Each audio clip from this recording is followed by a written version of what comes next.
What went into the decision to send down Baty? Well, they just thought, talking to Mets people, that Baty just wasn't at his best self and he needed a timeout. He needed to recover some confidence. When he came up here, Brett Baty has swagger at his best in the most positive way, I think. He's a nice, down-to-earth guy, but he carries himself with a lot of confidence, and they felt that he lost that confidence.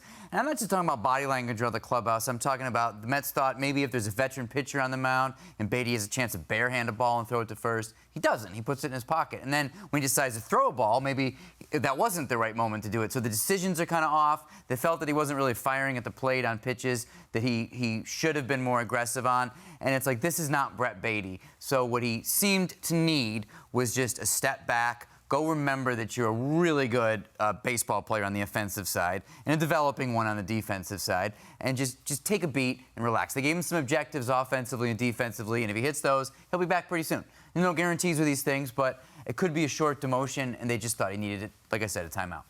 I agree where, in talking with Brett Baty, he has this confidence about him, right? It's the first thing, really, that you notice. I also think that that's something when you're struggling at the big league level that you're going to have to work through. So I was actually kind of surprised that this happened. I know that he was hitless in the month of August, that he has been struggling. We've talked about his defensive play as well. But with where this team is at right now, I thought that this was something that you could see him try to work through at the big league level, just as part of the learning experience, the learning curve. I think now with where this team is at, there's not really harm in doing that. Now, I also can understand when they're saying he's not at his best self. They want to send him down because they want him to bring that confidence back up and of all the things that we talked about.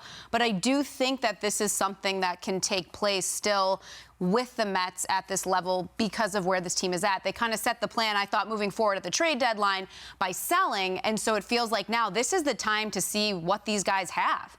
And so I think part of working through these struggles is part of seeing what do you have when, you are struggling. Yeah, he's going to have to prove it here eventually, but I don't really mind him being sent down because I think you guys are right. I think you can see the loss of confidence. It actually reminds me a little bit of what Conforto went through, guy with a really good swing, and just kind of, you could see when he lost his confidence, didn't look the same at the plate or in the field. I don't think he's a terrible third baseman. I think he's lost some confidence there as well. So let him go down there. He dominated AAA earlier in the year. You figured he'll go down there and hit the ball well down there, and then you bring him back because you're right. He's got to prove it up here at some point, and I still think he will. I think he can be a good player, but when a guy loses his confidence as badly as he has, there's nothing there. You can see it. He's thinking too much. Athletes shouldn't think. Go out there and play, react. And he's thinking because he hears the pressure. He knows about the struggles, whether he hears the media or whatever it is that he's thinking. You can't think as an athlete. Go out there and do. To your point, you see a ball that you need to barehand, it should be instinct, reaction. Go out there, pick it up, fire that thing to first base.